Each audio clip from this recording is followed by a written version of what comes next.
বাড়ির কাজের লোক খুবই যত্ন সহকারে প্রতিদিন আমার মেসাজ করত। আমি তাকে কিছু টাকা দিতে গেলে সে বলতো, থাক মালকিন, আজ রাতে বুঝে নেব।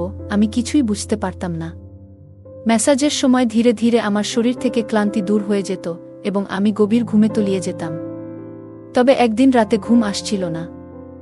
হঠাৎ আমি একটু অস্বস্তি অনুভব করতে লাগলাম। দেখলাম কাজের লোকটি মেসাজ করতে করতে সে আমার, বন্ধুরা আজকের গল্পটা অনেক স্পেশাল, তাই সবাই রেডি হয়ে যাও।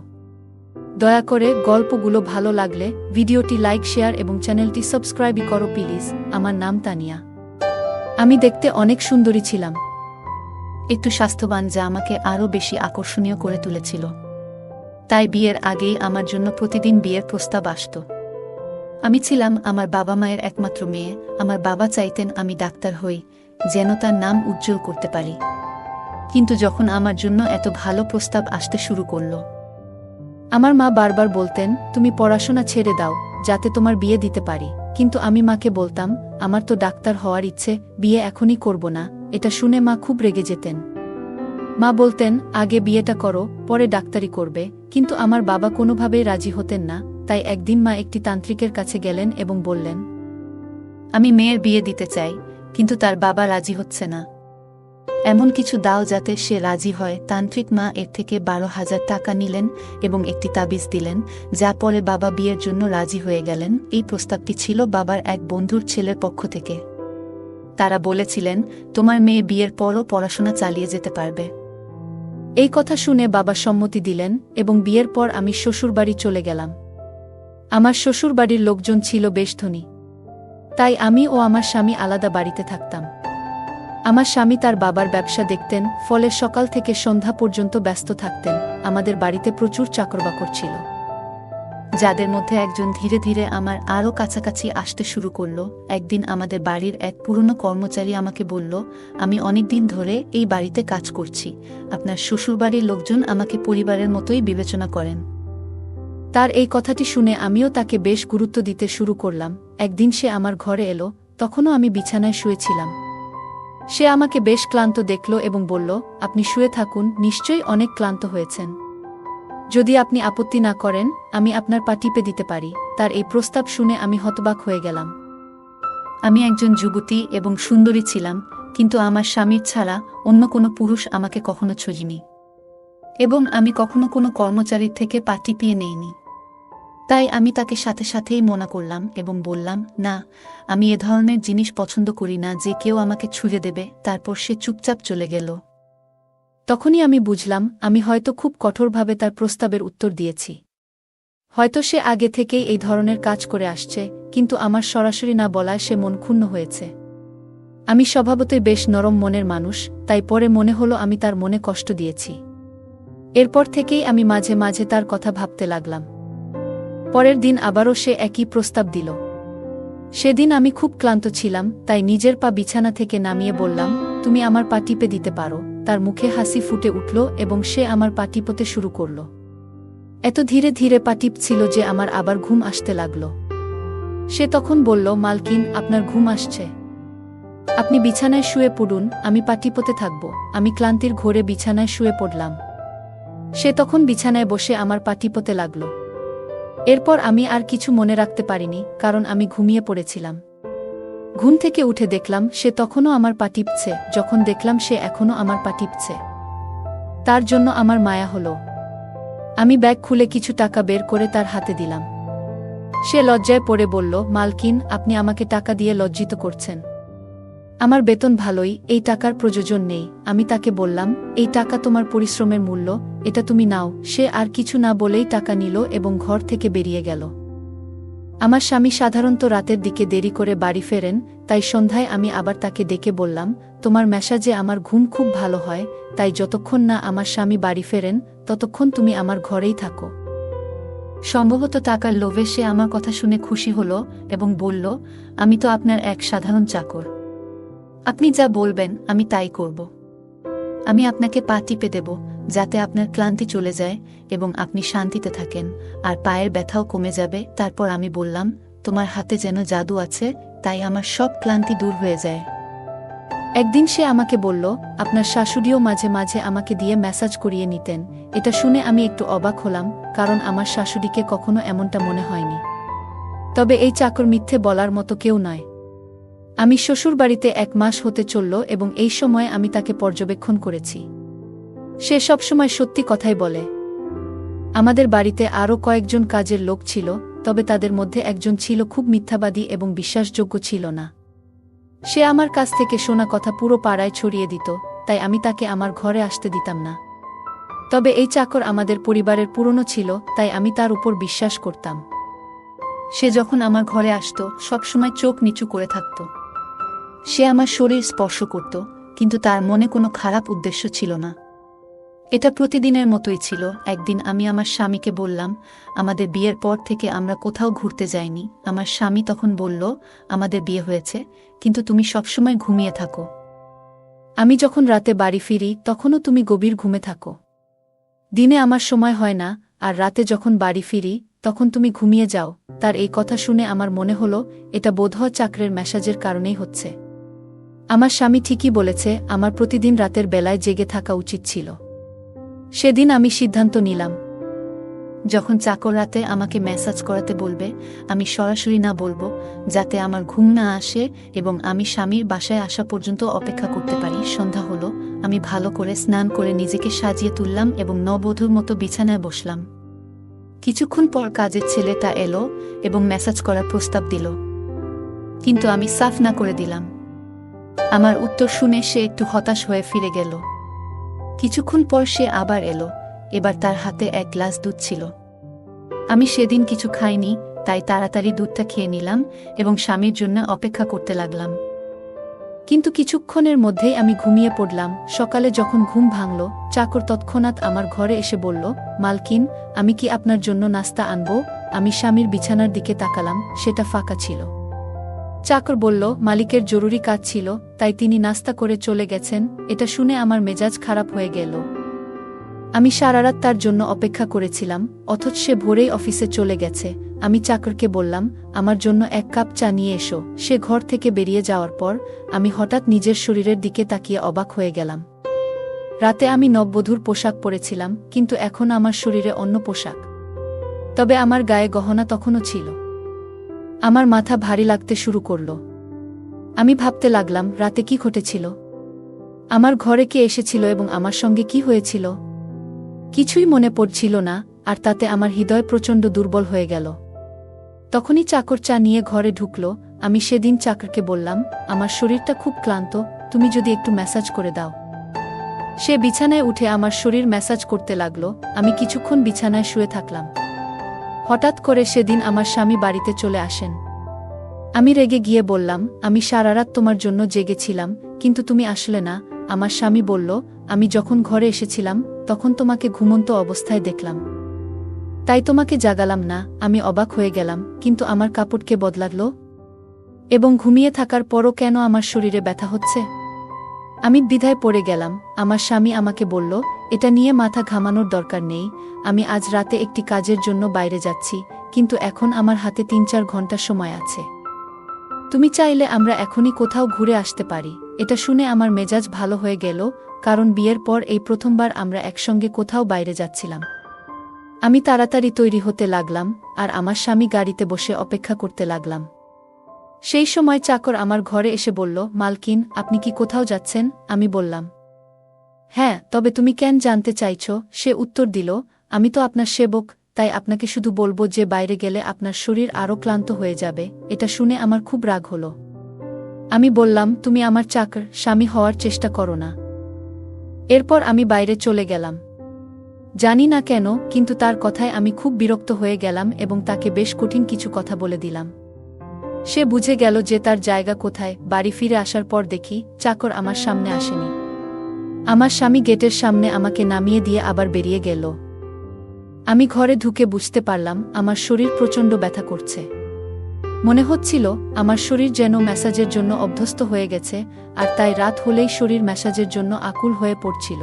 আমি সেদিন ভুল করে চাকরকে রাগিয়ে দিয়েছিলাম, তাই সে আজ আর আমার ম্যাসাজ করতে আসেনি।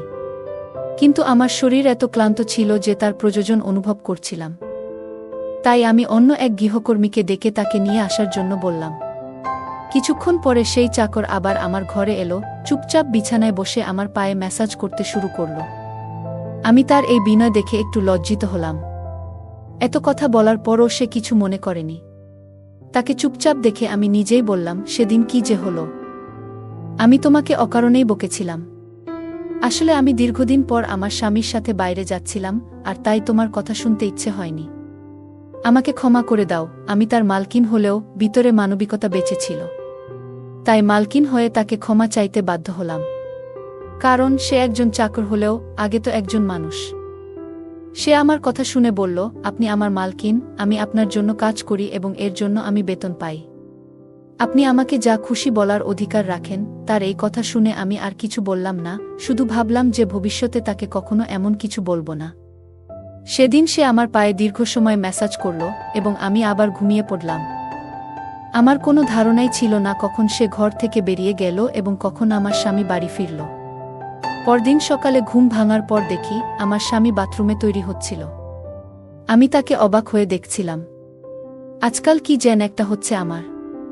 চাকরের ম্যাসাজের পর এমন গভীর ঘুম আসে যে কোনো কিছু বুঝতে পারি না। কখন স্বামী ঘরে আসে সেটাও টের পাই না। ভাবতে লাগলাম, তার ম্যাসাজে এমন কি জাদু আছে যে আমি অজান্তেই গভীর ঘুমে তলিয়ে যাই। সকালে যখন ঘুম ভাঙে তখন শরীর ক্লান্ত মনে হয় আর মাথাটা ভারী হয়ে থাকে। হাঁটা চলারও শক্তি পাই না। আমি আমার স্বামীকে এই বিষয়টি কখনো বলিনি, কারণ আমি চাইনি যে সে জানতে পারুক যে আমি ঘরের কাজের লোকের কাছ থেকে ম্যাসাজ করে নিচ্ছিলাম। আমি সবসময় চেষ্টা করতাম যেন কেউ আমার ঘরে না আসে এবং এই গোপন বিষয়টি কারো কাছে প্রকাশ না হয়। কাজের লোকও তার কাজ চালিয়ে যাচ্ছিল এবং আমাদের মধ্যেকার ম্যাসাজের প্রসঙ্গ কখনো কারো সামনে আনেনি। আমি নিজেও চাইতাম যে এই ঘটনা একান্ত গোপন থাক। আমার স্বামী যখন বাড়ির বাইরে থাকত তখন আমি মাঝে মাঝে সেই কাজের লোককে ঘরে ডেকে নিতাম। কিন্তু একদিন হঠাৎ করেই আমার স্বামী বাড়ি ফিরে এলো। আমি ঘরে ছিলাম এবং তখন খুব চিন্তিত হয়ে পড়লাম। ভাবছিলাম স্বামী আসার আগেই কাজের লোককে বিদায় করে দেব। তবে কাজের লোকও বুদ্ধিমান ছিল, সে দ্রুত অন্য কাজে লেগে পড়ল যেন কিছুই ঘটেনি। আমার স্বামী কিছুই বুঝতে পারল না। আমি চাইলে বাড়ির অন্য গৃহকর্মী নারীদের দিয়েও ম্যাসাজ করাতে পারতাম, কিন্তু তার হাতে যেন এক ধরনের জাদু ছিল যা আমাকে বারবার তার কাছে টেনে নিয়ে যেত। এমনকি যেদিন আমি তার কাছ থেকে ম্যাসাজ নিতাম না, সেদিন আমার পুরো শরীর যেন ব্যথায় ভরে উঠত। পরদিন সকালে যখন ঘুম থেকে উঠতাম আমার মাথা ভারী লাগত আর ক্লান্তি বোধ করতাম। এক রাতে আমি আবার তার কাছ থেকে ম্যাসাজ নিলাম এবং গভীর ঘুমে তলিয়ে গেলাম। সকালে ঘুম ভাঙতেই বুঝতে পারলাম আমার কাপড় আবারও বদলে গেছে। কে এসব করছিল? আমি ভাবতে লাগলাম, হয়তো আমার স্বামী এমনটা করছিল। আমি আয়নার সামনে গিয়ে নিজেকে দেখলাম এবং চমকে গেলাম। পুরো শরীরে লাল দাগ দেখা যাচ্ছিল। মনে হলো কোনো রোগ হয়েছিল। কি ধরনের দাগ ছিল এগুলো? আমি হাত দিয়ে সেই দাগগুলো মুছে ফেলতে চেষ্টা করলাম, কিন্তু তা কোনোভাবেই মিলিয়ে যাচ্ছিল না। পরের দিন দেখলাম দাগগুলো আরও বড় হতে শুরু করেছে। আমি আতঙ্কিত হয়ে পড়লাম। আমি বুঝতে পারলাম না কি ধরনের রোগ আমার হয়েছে, নাকি অন্য কিছু। ঠিক তখনই কাজের লোকটি আবার ঘরে ঢুকল এবং ম্যাসাজের প্রস্তাব দিল। আমি তখন ওই দাগগুলো লুকিয়ে রাখতে চাইলাম, তাই তাকে বললাম, আজ শুধু পায়ে ম্যাসাজ করে দেও। সে আর কিছুই জিজ্ঞেস করল না, কিন্তু ভিতরে ভিতরে আমি খুব ভয় পাচ্ছিলাম। ভাবছিলাম, যদি কোনোদিন আমার স্বামী এই দাগগুলো দেখে ফেলে তাহলে কি হবে। আমি ভাবতে ভাবতে ক্লান্ত হয়ে পড়েছিলাম, কিভাবে এই সমস্ত প্রশ্নের জবাব দেব। অবশেষে আমি বালিশে পা রেখে শুয়ে পড়লাম। কাজের লোকটি আমার পায়ে ম্যাসাজ করতে লাগল আর ধীরে ধীরে আমার চোখ ঘুমে বুজে আসছিল। তখনই হঠাৎ সে এমন কিছু বলল যা শুনে আমি চমকে উঠলাম। সে বলল, মালকিন, আপনি আমার খুব প্রিয়। আমি তখন ঘুমের কারণে ঠিকমতো কথাটা বুঝতে পারিনি এবং দ্রুত গভীর ঘুমে তলিয়ে গেলাম। সকালে যখন আমার ঘুম ভাঙল দেখি আমার স্বামী আমার পাশে শুয়ে আছে। আমার মাথা ভারী লাগছিল এবং শরীরেও ব্যথা হচ্ছিল, কিন্তু তারপরেও আমি স্বামীর কাছে গিয়ে ধীরে ধীরে তাকে ওই লাল দাগগুলোর ব্যাপারে বললাম। আমি মনে করলাম দাগগুলো যেহেতু বড় ছিল তাই আমার উচিত তাকে সবকিছু জানানো। ভালো কোনো ডাক্তার দেখাতে হবে। স্বামী আমার শরীর থেকে কাপড় সরিয়ে দাগগুলো দেখতেই চমকে উঠল। সে কিছুটা দূরে সরে গিয়ে বলল, তুমি আমাকে প্রতারণা করেছ। এটাই তোমার শাস্তি। এটা কোনো রোগ নয়, এটা তোমার অপরাধের প্রমাণ। আমি তার কথা কিছুই বুঝতে পারছিলাম না, সে কি বলছে এসব। আমি কি খারাপ ছিলাম যে তুমি অন্য কারো দিকে ঝুঁকলে? আমি ব্যস্ত ছিলাম, কিন্তু মৃত তো ছিলাম না। তার কথা শুনে আমি হতবাক হয়ে গেলাম।